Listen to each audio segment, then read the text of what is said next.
Hey folks, today is February the 17th. It's currently about 6:30 in the afternoon. We're going to do our Trend Hunter week number 11 update and review. If you guys recall, last week we actually lost 2.94%. We did switch over to the new updated version of the EA, so we'll see how things went this week. But the week before that, we made 4.73%. Before that, we made 1.67%. And finally, before that, we made 2.67%. All right, let's jump in and see how we did this week. So as we can see here, equity curve shot right back up, made a new higher high, currently up 28.85%. Our drawdown has definitely increased, unfortunately. It was around 5%. It's currently at 19.26%. And like I said earlier, we'll definitely take a look at the different way the EA is managing trades. So let's go ahead and jump in and see what happened this week.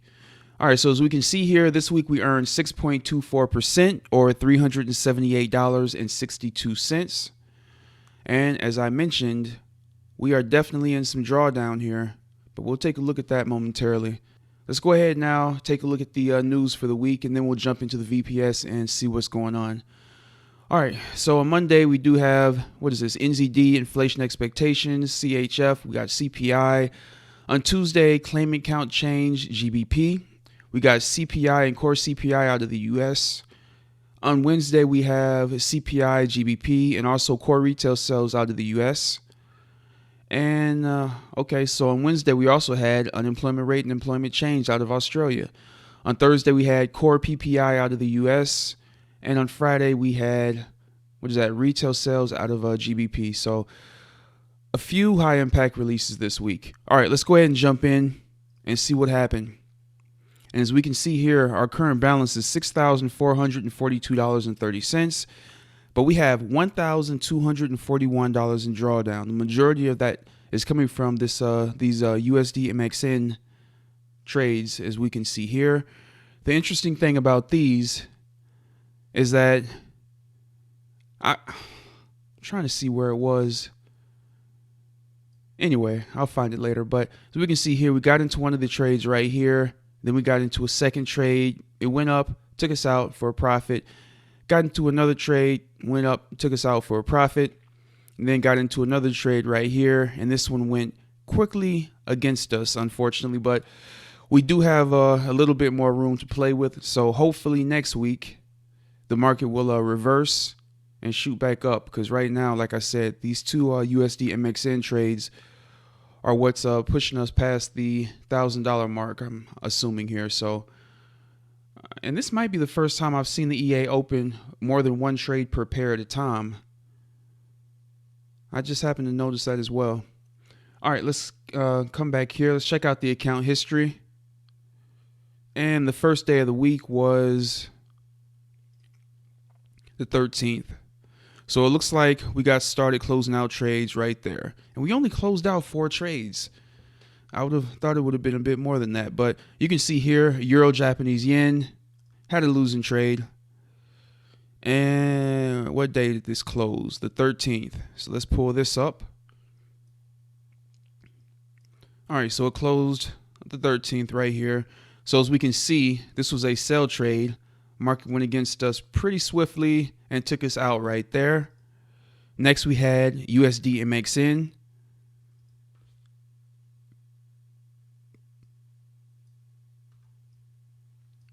And as we can see here, like I mentioned earlier, we were already in this one trade, but while we were in it, we took a second trade, went up to our profit target pretty quickly, and another USD MXN trade. And likewise, as you can see here, we got into the trade, went up to our profit target pretty quickly.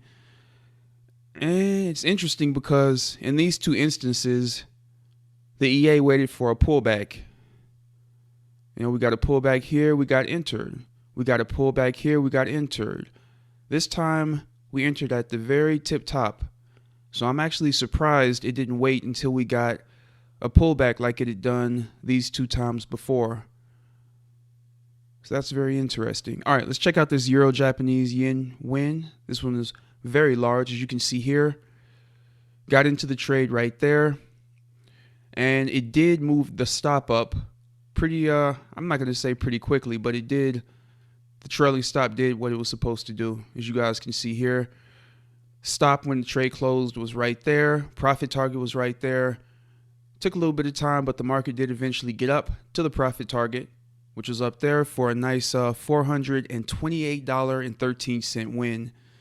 So definitely pleased to see that. That more than made up for that loss we took the beginning of the week of $245. So it looks like our wins on Euro Japanese yen are about twice the size of our losers, which is always a good thing.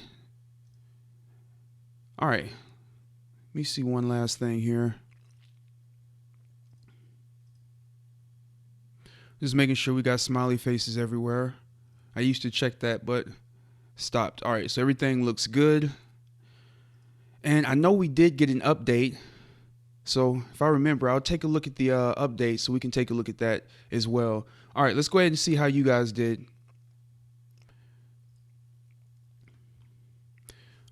All right, so similar to me, this individual has some heavy drawdown right now. But as we can see, this week he earned 4.16%. Drawdown is currently at 36.60%. And we can see his drawdown right here. Definitely unfortunate. And let's click on summary. And we'll click on profit. All right, so Euro Japanese yen looks to be the pair that's continuing to do the best, followed by Euro USD, followed by USD MXN. All right. Let's see if he has those same USD MXN trades that are giving us problems right now. All right, so it looks like he does. He has two of them right here. Both of them, I think they're the largest trades in drawdown. Nope. It looks like US 500 is actually the largest in drawdown going into the weekend.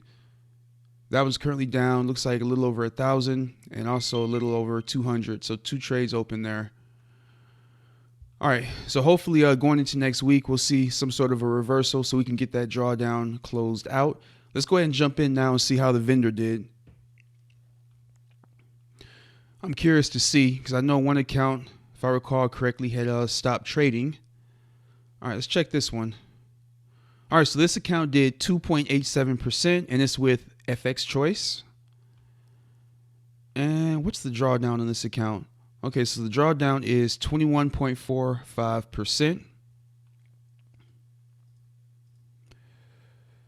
Okay, so we can't see open trades in this one, but we can see for the month of February currently down 1.01%. Let's check out that second account.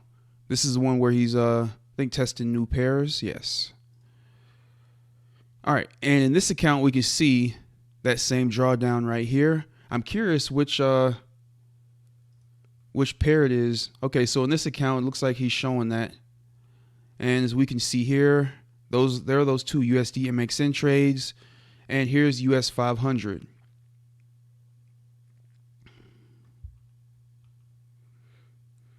Wait one moment. Let me take a quick peek at something here. 56.29.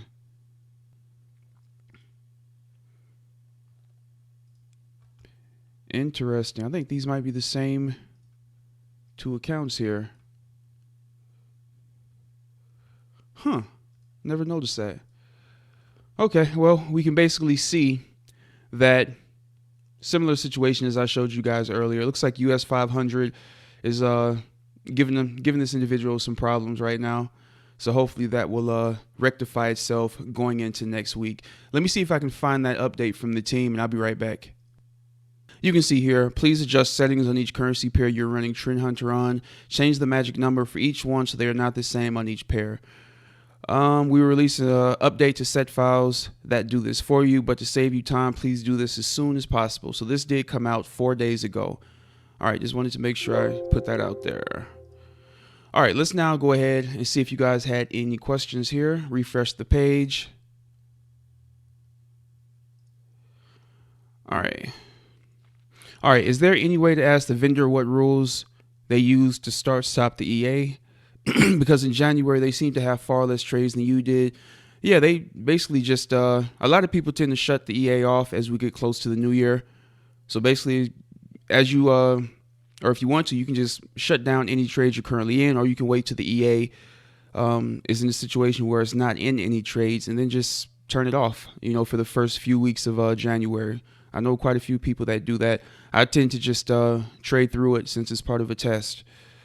All right, does the EA use leverage when trading? I'm assuming so. I know depending on how much leverage your brokerage account has, you'll probably get more trades. I know if I have, like a 1 to 30 leverage account, I'm probably not going to get very many trades. But if I have a 1 to 500 leverage account, I'll get as many trades as possible with the EA. So if your broker will only let you go to 1 to 30 or 1 to 50 or something like that, you probably won't get as many trades as somebody who has a broker where they're allowed to do 1 to 500. Hello, great as always. Does this EA has buy only or sell only option in settings? I do not know. Give me 1 second. Okay, I just checked on that, and no, it does not have that option. All right, thank you, Larry, for the review. Thank you very much, Richie. I appreciate you watching as always. All right, the stop loss is what made me pass on this one. Yeah, I know the stops can definitely be pretty big, especially in a case like this. As you guys see here, looking for a few pips in profit, but we do have this huge stop loss. And like I've said before, obviously I'm assuming they've tested it for quite some time, and done, I guess, other forms of back testing to see. And every now and then you're probably going to hit that huge stop, or the EA will in some way manage the trade and get you out early. But in this instance, unfortunately, we might end up taking the full L. So we'll just have to be patient and see what happens next week. But for Euro, Japanese yen, it does look like things have been kind of flipped upside down. We have a smaller stop and a twice as large profit target. And I remember this trade right here. We got into this sell and then we got out right there. And I wondered why we got out, because the market, obviously they didn't know this beforehand, but the market did come straight down almost to the profit target before reversing, and it would have been a full stop out on this particular trade. But the EA did get us out of that trade pretty swiftly, which is definitely a good thing. But it did get pretty close to the profit target, but pretty close is not good enough. All right, I think that is everything. So as always, if you guys have any questions whatsoever on the Trend Hunter EA, you can ask them in the comment section. And if you'd like to test it out for yourself, make sure you guys use the link below to help support the channel. Hope you have a great weekend, and I'll see you on the next update. Take care, folks.